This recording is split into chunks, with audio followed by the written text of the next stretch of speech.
Hi there, I'm Cindy Linden, and this is the Cook Along podcast. Today we're going to make a snack together. It's a party food, probably, and it's ridiculous that I'm doing this as a podcast, but it looks really good. I've never had this. We're going to try it, both of us, for the first time together. I have an unfortunate passion for party food. When I was a kid, my parents, maybe some of you, I've heard other people talk about this, so maybe some of you experienced this as well. Your parents would throw a party, a cocktail party or something, some big bash with a lot of people. And then they would stay up really, really late and not want to clean up before they went to bed. And so crackers, pretzels, nuts, little snacky bits of things got left out around the living room. And I happen to also know that the cheese and the dips got put away in the refrigerator. And I would get up pretty early, like 7 o'clock, maybe 6:30. If I was lucky, it was a Saturday morning, so we'd sit and watch cartoons and eat party food that my parents hadn't exactly meant to leave out for us to graze on. But it was so much fun. Like waking up and discovering that some mythical being had left you snack food for breakfast. My parents' parties, not to brag, but I'm going to brag a little bit, were kind of extra special. My parents were professional magicians, and we lived in Denver, so sort of central for any other magicians who happened to be traveling to go perform a gig somewhere.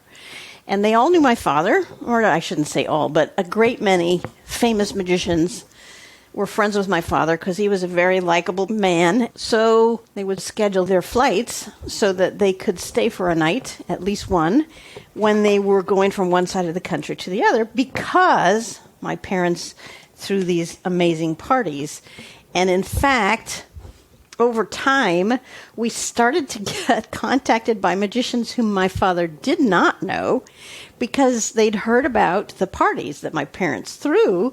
My father was involved with a theater company.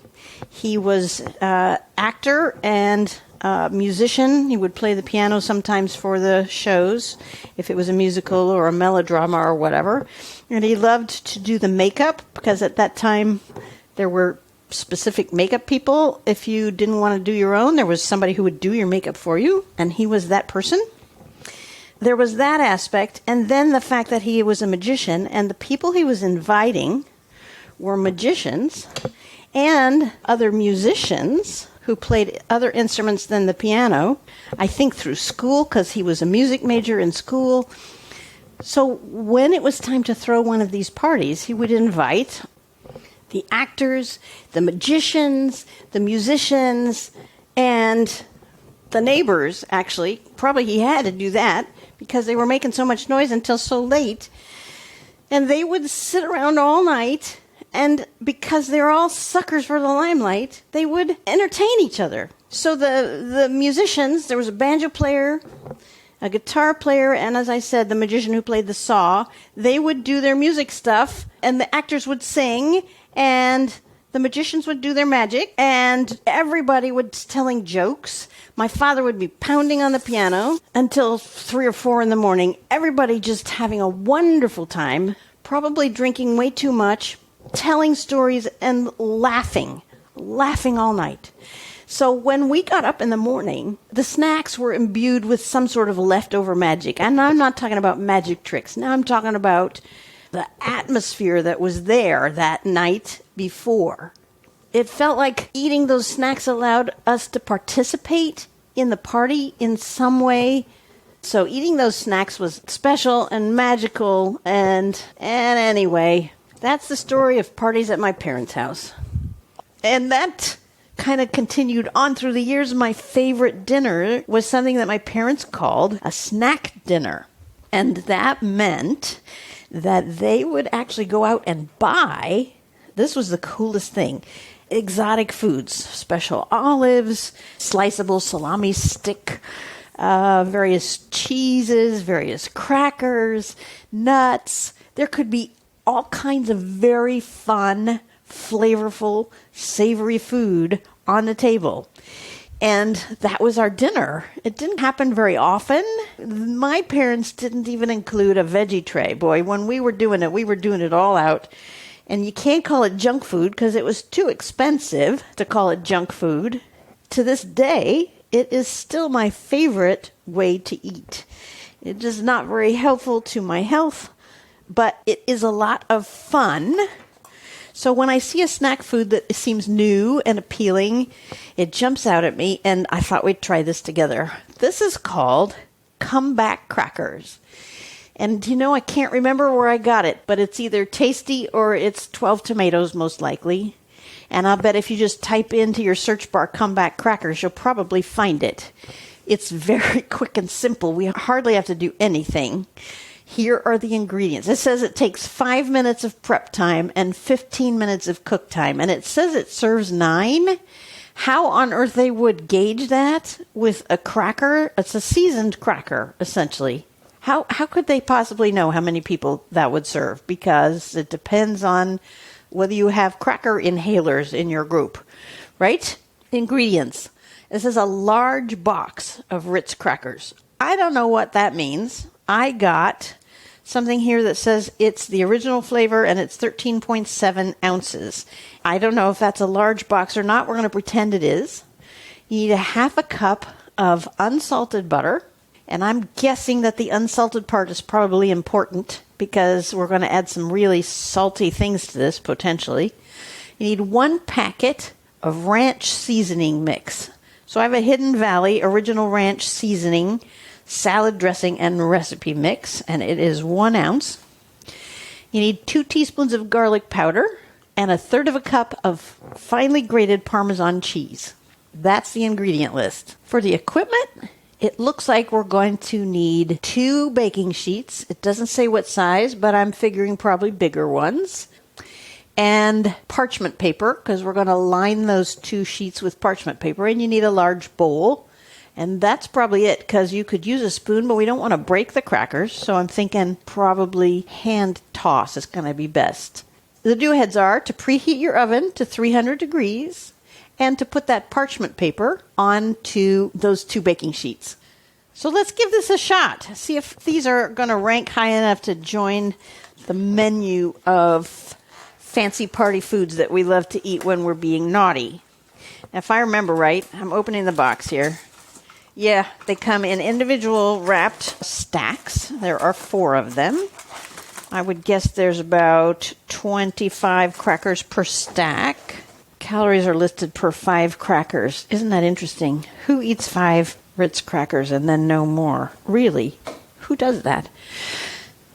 All right, the oven is preheating. Oh, I haven't done the parchment paper yet. I have some lovely parchment paper that I got from Costco. It's Kirkland, of course, and I really like it. It's a much bigger box than I'm used to, so it's heavy, and you can just leave it sitting there, and the roll just rolls out really easily. You're not fighting with that stupid, skinny little roll in a different kind of parchment paper box. It just slides right out of here. It cuts off really easily, and I think it's heavier than other parchment paper. It's just really nice. It's called Kirkland Signature Culinary Parchment. It's 15 inches by 164 feet. So, like everything Costco, it goes big. Right, and then we need a big bowl. I've started to get out a metal bowl, but the first thing we're going to do in this metal bowl is melt the butter. And I could do that in the oven. I don't think I want to do that. So, switching to a large glass bowl.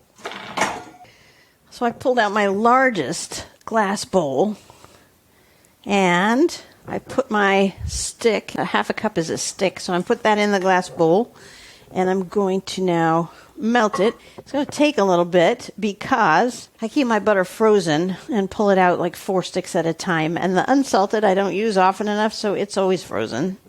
It's kind of an odd thing when you think about it, to think about the fact that we've got these baked crackers, and what we're going to do is bake them. Feels a little strange to me, but I'm sure it'll work out just fine.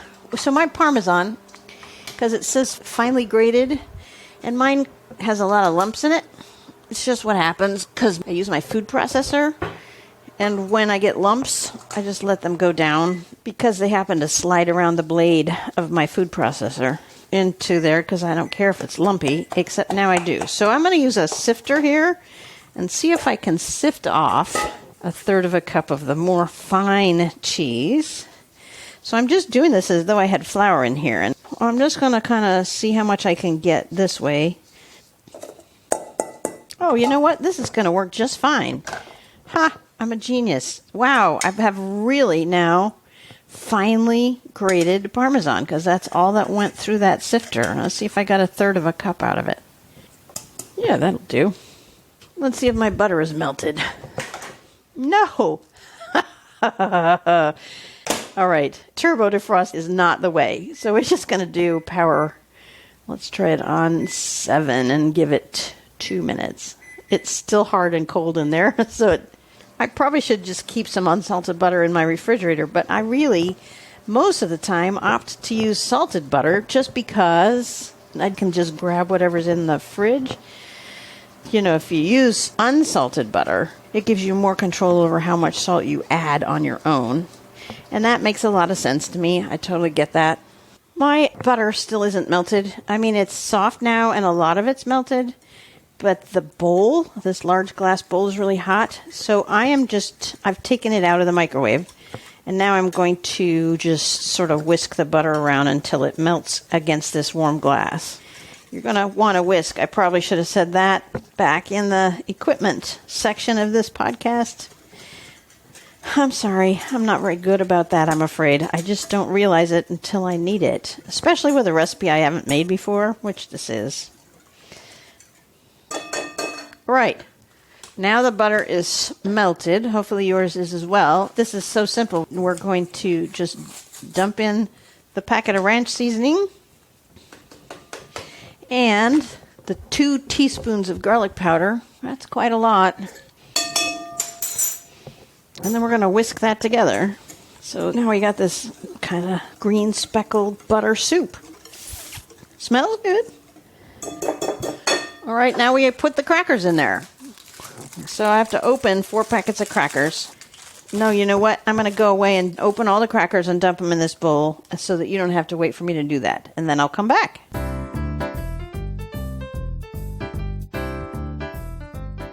Okay, now we're at the decision-making moment. I feel as though if I use a spoon to stir this together, which is what we have to do next, that it's just going to break all the crackers. I don't know how you could use a spoon in here. So I am just going to get my hands dirty. I'm going to use my hands and toss these crackers gently in the butter. We want to get all the crackers coated with the butter. Oh, it smells yummy. Oh, yeah, it smells mostly like garlic. Oh, and the salad dressing goop. Maybe I didn't whisk it long enough. Some of the crackers are almost sandwiched together with the salad dressing mix. So I'm just gently tossing them to try to separate those out. Oh yeah, that's got to be done by hand. Yeah. Listen, the salad dressing stuff sank to the bottom of the butter in between while I was putting the crackers in here. Because I was sure I had it pretty well mixed up. These crackers are saying otherwise. Wow. When we get this all sort of kind of spread around, they're all kind of coated a little bit, then we take that Parmesan cheese and sprinkle it over them as well. And toss them again. Again, just trying to get some of everything on every cracker. That's my goal anyway. Oh my gosh. I'm starting to get a little bit excited about this. I'm sure this is terrible for you. I'm sure this is incredibly unhealthy. But it smells really good. And I already told you that snack dinner or snacks, for me, I know there's such a thing as healthy snacks. To me, that's like healthy desserts. It's like, well, yeah, okay, why bother? All right, now we're supposed to put these on the baking sheets, spread them out in a single layer. And that's going to take a little time. So probably I should leave you while I do that. I'm just grabbing, see, you have to get your hands dirty anyway, right? They have to get all of your hands anyhow. So I am just grabbing stacks of them because they stuck together and putting them in rows across my baking sheet. I hope I have enough space on my baking sheet. So I'm going to go ahead and do this. I'm going to leave you again to go do it on your end. And then when you get them all spread out on the thingy, the baking sheet, the parchment paper, once that happens, we're going to put them in the oven, assuming that your oven is preheated and ready to go. We're going to drizzle them with any leftover butter. I don't think I'm going to have any leftover butter in the bottom of mine. No way. There might be some cheese down there. And then we're going to bake them. So if you have leftover butter, drizzle them over the top of your single layers of crackers. Pop both cookie sheets into your 300-degree oven. Bake them for 15 to 20 minutes. It says until they're golden brown. I guess that's for you to decide what that means and when it looks ready to take it out. And then we'll try one of these, okay? Maybe we'll try several. There are no way that I'm going to be able to get these all onto these 2 sheets. So I think I'm going to have to pull out a 3rd sheet, a small one, and put some parchment paper on that. Yeah, it's not going to get all these. No way.